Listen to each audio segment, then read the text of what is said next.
तो काफ़ी महत्वपूर्ण ये 46वां सत्र है विश्व धरोहर समिति का। फिलहाल हम आपको दृश्य दिखा रहे हैं। प्रधानमंत्री वहाँ पर पहुँच चुके हैं, कुछ ही देर में वो औपचारिक उद्घाटन करेंगे विश्व धरोहर समिति के 46वें सत्र का। उससे पहले प्रधानमंत्री यहाँ पर एक प्रदर्शनी जो लगाई गई है उसका अवलोकन कर रहे हैं। और ये जैसा कि हम आपको बार बार बता रहे हैं कि ये प्रदर्शनी काफ़ी महत्वपूर्ण है, क्योंकि इस प्रदर्शनी में अधिकतर वो कलाकृतियाँ हैं जो पिछले 10 साल में विदेशों से भारत वापस लाई गई हैं। मोदी सरकार का विशेष ध्यान रहा है उन कलाकृतियों को जो चोरी के कारण, तस्करी के कारण या किसी अन्य कारण से विदेशों में चली गई हैं, उनको वापस लाने पर विशेष ध्यान रहा है पिछले 10 सालों में। प्रधानमंत्री जब भी विदेश दौरों पर होते हैं या विदेश के कोई राष्ट्राध्यक्ष भारत के दौरे पर आते हैं तो आपसी बातचीत में ये भी एक बातचीत का मुद्दा रहा है और इसी का एक असर रहा है कि 350 से अधिक कलाकृतियाँ भारत वापस आ चुकी। और आइए अब हम आपको सीधे इस कार्यक्रम की ओर लिए चलते हैं। And esteemed delegates, welcome to the grand inauguration of the 46th World Heritage Committee meeting on behalf of the Ministry of Culture, Government of India. देवी और सज्जनों, भारत देश के प्रत्येक प्रांत में जीवंत हमारी विविधता, हमारी विरासत को ताकत देती है। यूनेस्को की सूची में 42 विश्व धरोहर स्थलों तथा 15 अमूर्त सांस्कृतिक धरोहरों के साथ भारत अपने सभी स्मारकों को संरक्षित करने के लिए असीम प्रयास कर रहा है। ये स्मारक हमारी समृद्ध अतीत की गवाही देते हैं, क्योंकि हर स्मारक में छिपी है एक कहानी, हर शिलालेख सुनाता है अपनी जुबानी। अतीत की स्मृति ही नहीं, अपने होने का इतिहास है ये। हमारी धरोहर, हमारी संस्कृति की गूंज, हमारी विरासत है ये। And now, I would like to invite Shri Vishal V. Sharma, Chairperson, World Heritage Committee, to deliver the welcome address.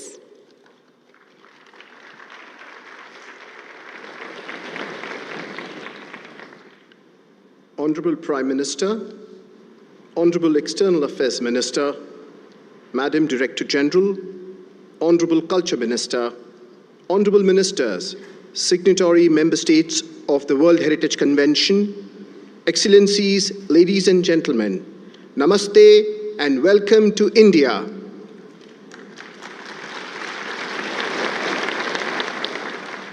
It is an honor to serve as the chairperson of the World Heritage Committee in New Delhi. मान्यवर, भारतीय संस्कृति विश्व की सर्वाधिक प्राचीन एवं समृद्ध संस्कृतियों में से एक है, जो आदिकाल से ही अपने परंपरागत अस्तित्व के साथ जीवंत बनी हुई है, जिसे माननीय प्रधानमंत्री जी की दूरगामी रचनात्मक संकल्पना के अनुरूप सहेजने और आगे बढ़ाने में प्रयासरत केंद्रीय संस्कृति एवं पर्यटन मंत्री माननीय श्री गजेंद्र सिंह शेखावत जी को अब मैं संबोधन प्रस्तुत करने के लिए आमंत्रित करती हूँ। केंद्रीय मंत्री श्री गजेंद्र सिंह शेखावत।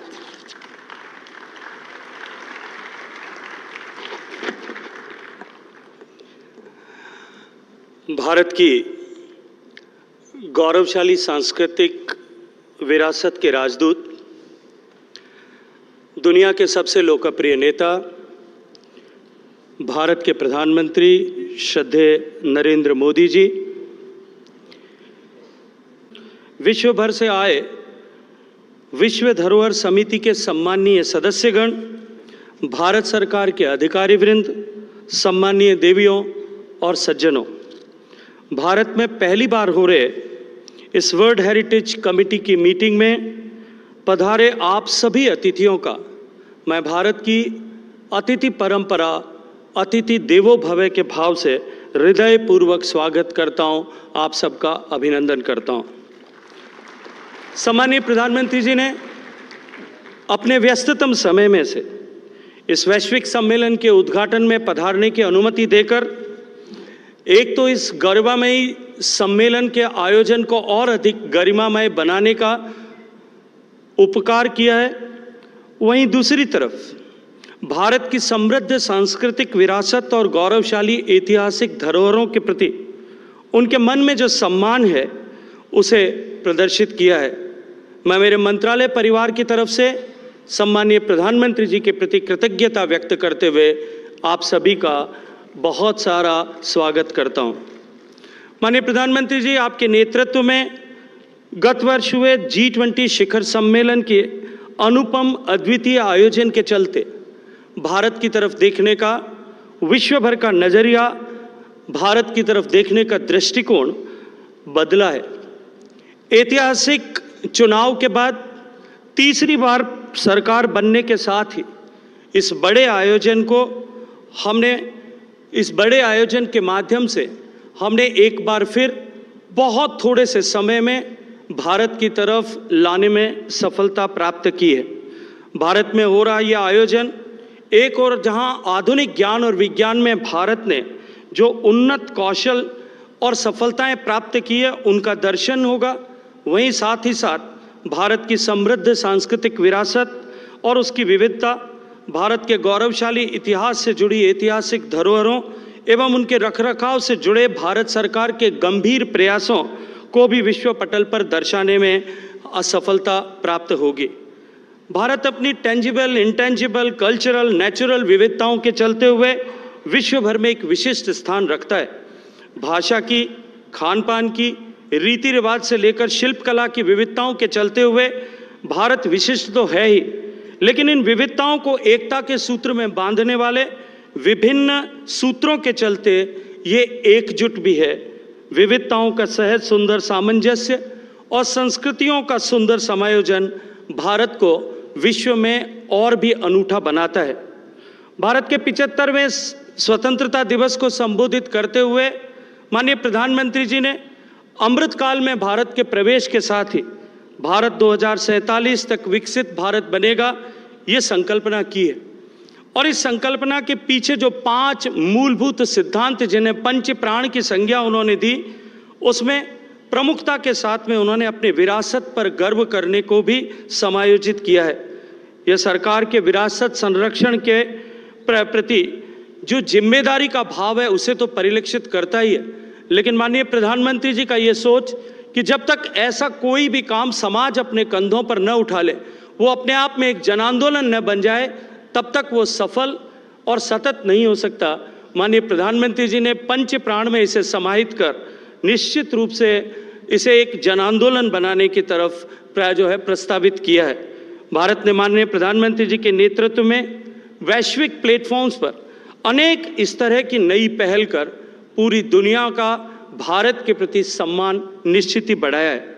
यूनेस्को के वर्ल्ड हेरिटेज समिति के इस मंच ने मानवता की विरासत से संबंधित विचार विमर्श के लिए दुनिया भर के सम्मानित प्रतिनिधियों, सरकारों एवं विशेषज्ञों को एक साथ मंच पर लाने के साथ साथ इस सांझी विरासत को सहेजने की वैश्विक जिम्मेदारी का भाव सृजित कर विश्व में इतिहास व संस्कृति की इन धरोहरों के माध्यम से कल्चर यूनाइट्स अस, इस भाव को से एकता के सूत्र में बांधने का सार्थक काम किया है।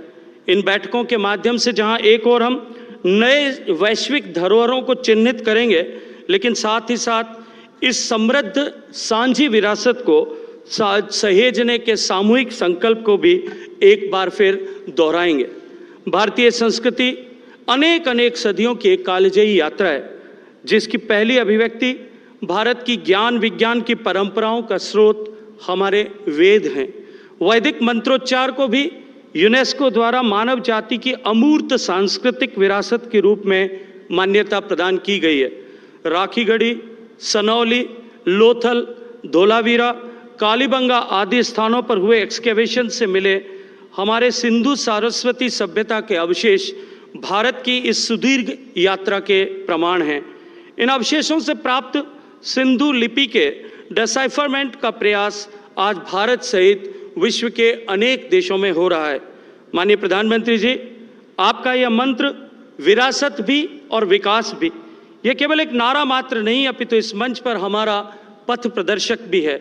अगले 10 दिनों में 150 से ज़्यादा देशों से आए हम सभी 3000 से लगभग प्रतिनिधि इसी मंत्र के आधार पर मानवता की सांझी विरासत का संरक्षण करने, हमारी सांझी जिम्मेदारी के निर्वहन हेतु विचार करेंगे। साथियों, आप सबका एक बार फिर स्वागत करते हुए मैं आप सब से अनुरोध करता हूं कि आपकी इस यात्रा को, जो दुनिया के देश के विभिन्न कोनों से आए हैं, आपकी इस यात्रा को भारत को देखने और जानने के लिए, भारत का भ्रमण करने के लिए भी उपयोग करें, ऐसी व्यवस्था हमने की है। आप सभी से अनुरोध है कि भारत के अनुपम सौंदर्य एवं विरासत का आप अवश्य अनुभव करें। आपको इसकी एक झलक दिखाने के लिए हमने पास ही के हॉल 14 में, जहां भारत की सांस्कृतिक विविधता और भारत के भोजन की विविधताओं को दिखाने और अनुभव कराने का भी प्रयास किया है। राजधानी दिल्ली में स्थित ग्लोबल हेरिटेज साइट्स के साथ साथ में अन्य दर्शनीय स्थलों का भ्रमण आप कर सकें, इसे क्यूरेट करने का हमने प्रयास किया है। यूनेस्को कन्वेंशन के प्रावधानों के तहत माननीय प्रधानमंत्री जी के विशेष प्रयासों से भारत लौटी ऐसी एंटीक्विटीज़ में इसको भी हमने यहाँ प्रदर्शित किया है। इस परिसर में और दिल्ली शहर में पब्लिक आर्ट प्रोजेक्ट के तहत अनेक कलाकृतियों को, जहाँ देश के विभिन्न कलाकारों ने यहाँ आकर के अपनी कला का प्रदर्शन जो है उत्कीर्णन किया है, उन सब का भी दर्शन आप करेंगे, ऐसा मैं आप सबसे अनुरोध करता हूँ। और इसी के साथ एक बार फिर director general UNESCO madam Audrey Azoulay को स्वागत करते हुए, उनका अभिनंदन करते हुए ये अवसर भारत को प्रदान किया, इसके लिए हृदयपूर्वक भारतवासियों की तरफ से धन्यवाद करते हुए माननीय प्रधानमंत्री जी सहित आप सबका स्वागत करता हूं, आप सबका अभिनंदन करता हूं।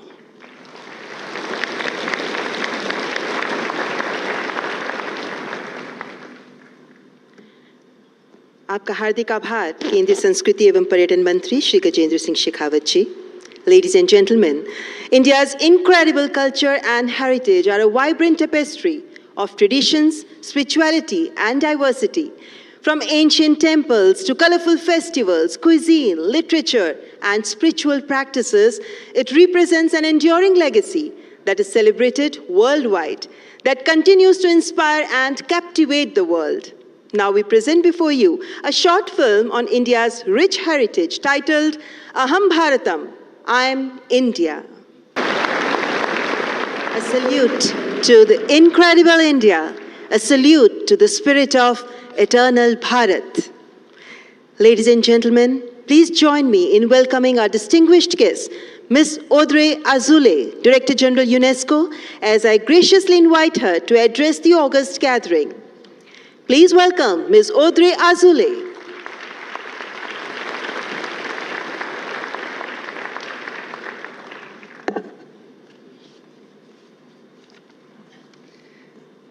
Your Excellency, Prime Minister of the Republic of India, Shri Narendra Modi, Honorable Ministers, Mr. Chairperson of the World Heritage Committee, Ambassador and Permanent Delegate of India to UNESCO, distinguished guests, Excellencies, ladies and gentlemen, dear friends, Namaste.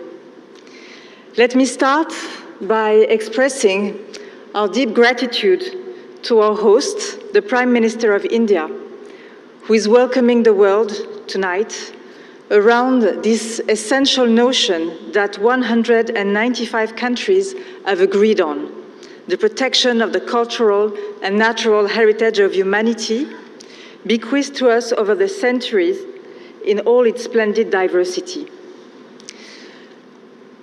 The World Heritage Committee is meeting here in New Delhi, in India, for the first time in its history, to preserve, promote, and pass on to the future generations humanity's priceless legacies established over time. Let me also take this opportunity to thank the Ministry of Culture and the Archaeological Survey of India, which have co-organized this important meeting with us. Since being founded over 160 years ago, the Archaeological Survey has protected India's world heritage, but also more than 3,600 ancient monuments and archaeological sites across the country. And in recent years, we've been happy to work with ASI around the world, especially in the region and in Cambodia, where it has contributed to the restoration of Taprom, one of the most important temples at the Angkor Wat World Heritage Site. This commitment is inspiring, and I understand India's support will be further reinforced to pave the way for more international cooperation on the occasion of this committee and in the spirit of the World Heritage Convention, which is also based on solidarity. I thank you for this reinforced commitment. For us, who are responsible for protecting World Heritage, the challenges are tremendous, as the world undergoes transformations in every area, driven by the digital revolution and climate disruption. But equally immense is our determination to make heritage an anchor in an ever-changing world. And this determination is also being passed on to the young people who have come from 31 countries for the World Heritage Young Professionals Forum, which is taking place this week in Uttar Pradesh. Excellencies, honorable guests, this country is an inspiration for UNESCO. Like all visitors, and like we've seen in the video just shown, I am struck by the unique way in which the country constantly reinterprets its infinitely rich cultural heritage. We feel this very clearly in New Delhi, near where the Mahabharata is set. The Taj Mahal, the temples of Malipuram and Khajuraho, the sacred ensembles of the Hoysalas, each of the 42 Indian treasures inscribed on UNESCO's World Heritage List bring together past, present, but also future generations. As do the Kalbilia dances of Rajasthan, the Garba of Gujarat, the chants of Ladakh, the crafts of Jandiala Guru, the theater of Kutyatam, all of them inscribed on UNESCO's intangible heritage list. And building on this rich past is also bringing heritage protection at the highest place of the international agenda. When India held the presidency of the G20 last year, leaders called for the first time for culture to be placed at the heart of the post-2030 agenda for sustainable development.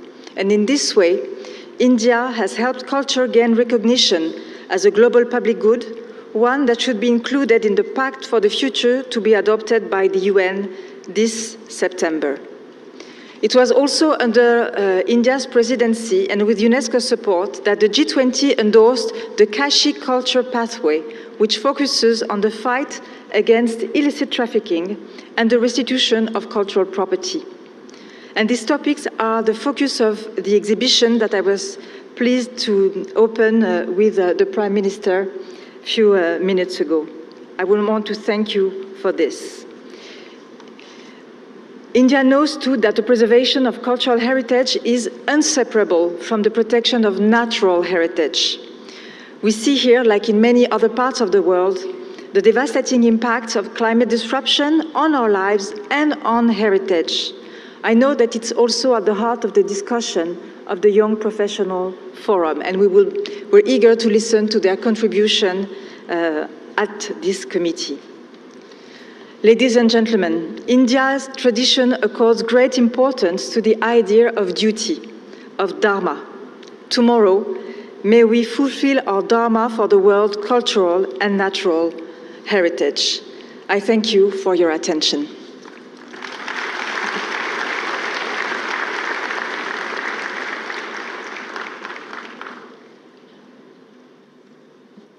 Thank you so much, Ms. Audrey Azoulay, for your insightful address.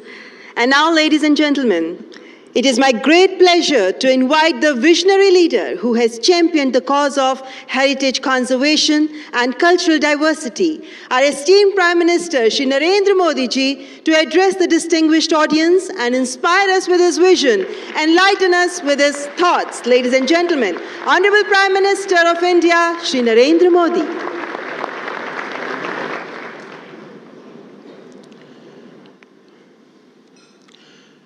केंद्रीय मंत्रिमंडल के मेरे सहयोगी S Jaishankar जी, गजेंद्र सिंह शेखावत जी,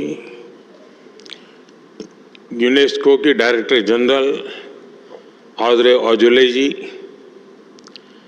मंत्रिमंडल के मेरे अन्य सदस्य राव इंद्रजीत सिंह जी, सुरेश गोपी जी और वर्ल्ड हेरिटेज कमेटी के चेयरमैन विशाल शर्मा जी, अन्य सभी महानुभाव, देवी और सज्जनों, आज भारत गुरु पूर्णिमा का पवित्र पर्व मना रहा है।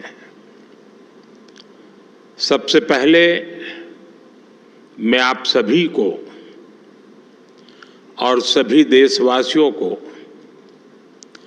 ज्ञान और अध्यात्म के इस पर्व की बधाई देता हूं।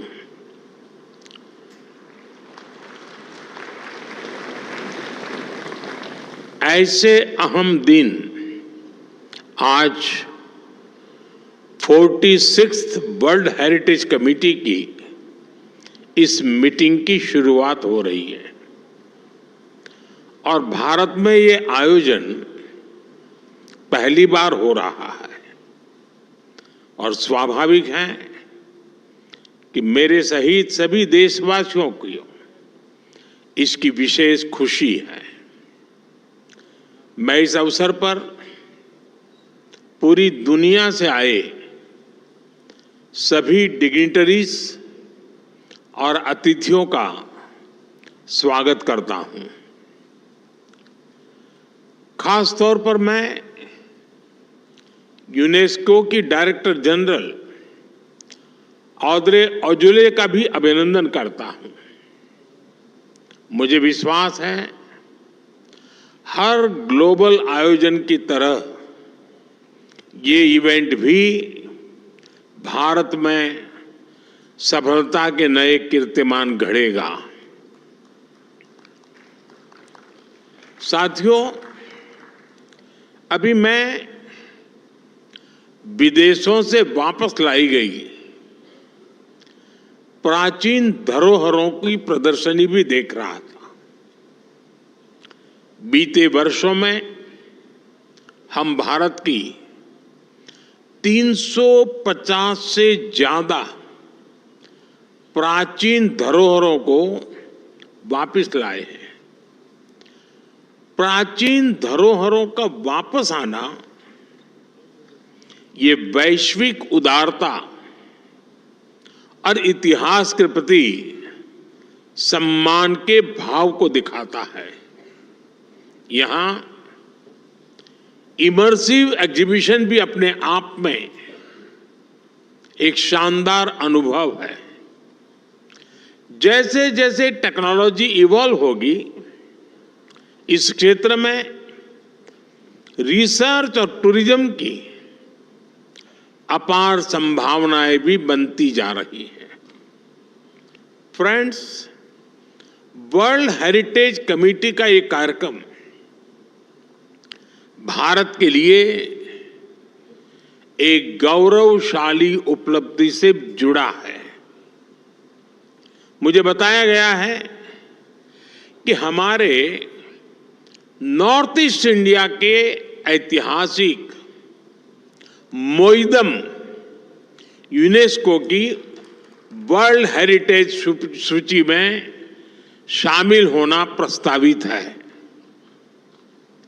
ये भारत की 43rd वर्ल्ड हेरिटेज साइट और नॉर्थ ईस्ट इंडिया की पहली धरोहर होगी जिसे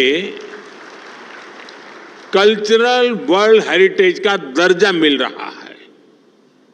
मोइदम अपनी विशेषताओं के कारण बेहद खास है। मुझे विश्वास है वर्ल्ड हेरिटेज सूची में आने के बाद इनकी लोकप्रियता और बढ़ेगी, दुनिया का आकर्षण बढ़ेगा। साथियों, आज के इस आयोजन में दुनिया के कोने कोने से आए एक्सपर्ट्स ये अपने आप में इस समिट की समृद्धि को दर्शाता है। ये आयोजन भारत की उस धरती पर हो रहा है जो विश्व की प्राचीनतम जीवंत सभ्यताओं में से एक है। हमने देखा है विश्व में विरासतों के अलग अलग केंद्र होते हैं, लेकिन भारत इतना प्राचीन है कि यहां वर्तमान का हर बिंदु किसी न किसी गौरवशाली अतीत की गाथा कहता है। आप दिल्ली का ही उदाहरण ले लीजिए। दुनिया दिल्ली को भारत की कैपिटल सिटी के रूप में जानती है, लेकिन ये शहर हजारों वर्ष पुरानी विरासतों का केंद्र भी है। यहां आपको कदम कदम पर ऐतिहासिक विरासतों के दर्शन होंगे। यहां से करीब 15 किलोमीटर दूर ही कई टन का एक लौह स्तंभ है, एक ऐसा स्तंभ जो 2000 वर्षों से खुले में खड़ा है, फिर भी आज तक रस्ट रेजिस्टेंट है। इसे पता चलता है कि उस समय भी भारत की मेटलर्जी कितनी उन्नत थी। स्पष्ट है कि भारत की विरासत केवल एक इतिहास नहीं है, भारत की विरासत एक विज्ञान भी है। भारत की हेरिटेज में टॉप नॉच इंजीनियरिंग की एक गौरवशाली यात्रा के भी दर्शन होते हैं। यहां दिल्ली से कुछ सैकड़ों किलोमीटर दूर ही 3500 मीटर्स के एल्टीट्यूड पर केदारनाथ मंदिर है। आज भी वो जगह भौगोलिक रूप से इतनी दुर्गम है कि लोगों को कई कई किलोमीटर पैदल चलकर या हेलीकॉप्टर से जाना पड़ता है। वो स्थान आज भी किसी कंस्ट्रक्शन के लिए बहुत चैलेंजिंग है। साल के ज्यादातर समय बर्फबारी की वजह से वहां काम होना पाना असंभव है। लेकिन आप ये जानकर हैरान रह जाएंगे कि केदार घाटी में इतने बड़े मंदिर का निर्माण 8वीं शताब्दी में हुआ था। उसकी इंजीनियरिंग में कठोर वातावरण और ग्लेशियर का पूरा ध्यान रखा गया। यही नहीं, मंदिर में कहीं भी मॉर्टर का इस्तेमाल नहीं हुआ है, लेकिन वो मंदिर आज तक अटल है। इसी तरह दक्षिण में राजा चौल द्वारा बनाए गए बृहदीश्वर मंदिर का भी उदाहरण है। मंदिर का आर्किटेक्चरल लेआउट, हॉरिजॉन्टल और वर्टिकल डायमेंशंस, मंदिर की मूर्तियों, मंदिर का हर हिस्सा अपने आप में आश्चर्य लगता है। फ्रेंड्स, मैं जिस गुजरात राज्य से आता हूं, वहां धोलावीरा और लोथल जैसे स्थान है। धोलावीरा में 3000 से 1500 BCE पहले जिस तरह की अर्बन प्लानिंग थी, जिस तरह का वाटर मैनेजमेंट सिस्टम और व्यवस्थाएं थी, वो 21वीं सदी में भी एक्सपर्ट्स को हैरान करते हैं। लोथल में भी दुर्ग और लोअर टाउन की प्लानिंग, स्ट्रीट और ड्रेन्स की व्यवस्था, ये उस प्राचीन सभ्यता के आधुनिक स्तर को बताता है। फ्रेंड्स, भारत का इतिहास और भारतीय सभ्यता ये सामान्य इतिहास बोध से कहीं ज्यादा प्राचीन और व्यापक है। इसलिए जैसे जैसे नए तथ्य सामने आ रहे हैं, जैसे जैसे इतिहास का वैज्ञानिक वेरिफिकेशन हो रहा है, हमें अतीत को देखने के नए दृष्टिकोण विकसित करने पड़ रहे हैं। यहां मौजूद वर्ल्ड एक्सपर्ट्स को उत्तर प्रदेश के सिनौली में मिले सबूतों के बारे में जरूर जानना चाहिए। सिनौली की फाइंडिंग्स कॉपर एज की हैं, लेकिन ये इंडस वैली सिविलाइजेशन की जगह वैदिक सिविलाइजेशन से मेल खाती है। 2018 में वहां एक 4000 साल पुराना रथ मिला है, वो हॉर्स ड्रिवन था। ये शोध इन नए तथ्य बताते हैं कि भारत को जानने के लिए अवधारणाओं से मुक्त नई सोच की जरूरत है। मैं आप सभी से आह्वान करता हूं, नए तथ्यों में, उसके आलोक में इतिहास की जो नई समझ विकसित हो रही है, आप उसका हिस्सा बने, उसे आगे बढ़ाएं। फ्रेंड्स, हेरिटेज केवल हिस्ट्री नहीं, बल्कि ह्यूमैनिटी की एक साझी चेतना है। हम दुनिया में कहीं भी किसी भी हेरिटेज को देखते हैं तो हमारा मन वर्तमान के जियो पॉलिटिकल फैक्टर से ऊपर उठ जाता है। हमें हेरिटेज के इस पोटेंशियल को विश्व की बेहतरी के लिए प्रयोग करना है।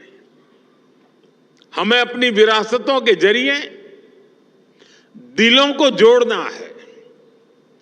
और आज 46th world heritage committee meeting के माध्यम से भारत का पूरे विश्व को यही आह्वान है, आइए हम सब जुड़े एक दूसरे की विरासत को आगे बढ़ाने के लिए। आइए हम सब जुड़े मानव कल्याण की भावना के विस्तार के लिए। आइए हम सब जुड़े अपनी हेरिटेज को संरक्षित करते हुए टूरिज्म बढ़ाने के लिए, ज्यादा से ज्यादा रोजगार के मौके बनाने के लिए। फ्रेंड्स, दुनिया ने वो दौर भी देखा है जब विकास की दौड़ में विरासत को नजरअंदाज किया जाने लगा था, लेकिन आज का युग कहीं ज्यादा जागरूक है। भारत का तो विजन है विकास भी, विरासत भी। बीते 10 वर्षों में भारत ने एक और आधुनिक विकास के नए आयाम छुए हैं, वहीं विरासत पर गर्व का संकल्प भी लिया है। हमने विरासत के संरक्षण के लिए अभूतपूर्व कदम उठाए हैं। काशी में विश्वनाथ कॉरिडोर हो, अयोध्या में राम मंदिर का निर्माण हो, प्राचीन नालंदा विश्वविद्यालय का आधुनिक कैंपस बनाना हो, देश के कोने कोने में ऐसे अनेकों काम हो रहे हैं। विरासत को लेकर भारत के इस संकल्प में पूरी मानवता की सेवा का भाव जुड़ा है। भारत की संस्कृति स्वयं की नहीं, वयम की बात करती है। भारत की भावना है नॉट मी, रादर यस। इसी सोच के साथ भारत ने हमेशा विश्व के कल्याण का साथी बनने का प्रयास किया है। आज पूरा विश्व इंटरनेशनल योग दिवस मनाता है। आज आयुर्वेद विज्ञान का लाभ पूरी दुनिया को मिल रहा है। ये योग, ये आयुर्वेद, ये भारत की वैज्ञानिक विरासत है। पिछले साल हमने G20 समिट को भी होस्ट किया था। इस समिट की थीम थी one earth, one family, one future. इसकी प्रेरणा हमें कहां से मिली? इसकी प्रेरणा हमें वसुधैव कुटुंबकम के विचार से मिली। भारत फूड और वाटर क्राइसिस जैसे चैलेंजेस के लिए मिलेट्स को प्रमोट कर रहा है। हमारा विचार है माता भूमि ही पुत्र अहम पृथ्वी यह, अर्थात ये धरती हमारी मां है, हम उसकी संतान है। इसी विचार को लेकर आज भारत इंटरनेशनल सोलर अलायंस और मिशन लाइफ जैसे समाधान दे रहा है। साथियों, भारत वैश्विक विरासत के इस संरक्षण को भी अपनी जिम्मेदारी मानता है। इसलिए हम भारतीय विरासत के साथ साथ ग्लोबल साउथ के देशों में भी हेरिटेज संरक्षण के लिए सहयोग दे रहे हैं। कंबोडिया के अंकोर वाट, वियतनाम के चाम टेम्पल्स, म्यांमार के बागान में स्तूप, भारत ऐसी कई धरोहरों के संरक्षण में सहयोग दे रहा है। और इसी दिशा में आज मैं एक और अहम घोषणा कर रहा हूं। Bharat UNESCO world heritage centre के लिए $1 मिलियन का कंट्रीब्यूशन करेगा।